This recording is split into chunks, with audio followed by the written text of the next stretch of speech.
এই জিনিসটা যে কি একটা ফটো পোস্ট করতেই সবাই জিজ্ঞাসা করেছো। তো চলো তার আগে তোমাদের সঙ্গে আরেকটা ঘটনা শেয়ার করি। আমার ঠাকুমা বলছে এই ডিবাটা নাকি হলুদ ডিবা।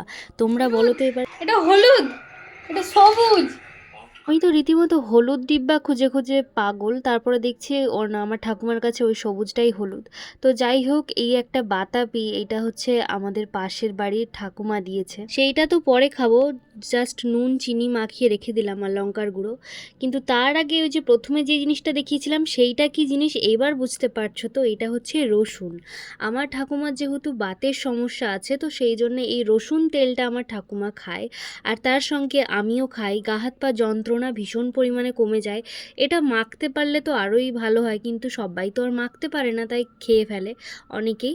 এইটা হচ্ছে আমিও খাই, আমার গা হাত পা যন্ত্রণা হচ্ছিল। এইটা অল্প কটা মুড়ি দিয়ে রসুন তেলটাকে জিরে লঙ্কা দিয়ে ভেজেছি, ভীষণ পরিমাণে খেতে ভালো লাগে। মুড়ি খাওয়ার পরে আমার হাজব্যান্ড কল করেছে, আর দেখছি উনি এখন সমস্ত কিছু গোছাচ্ছেন।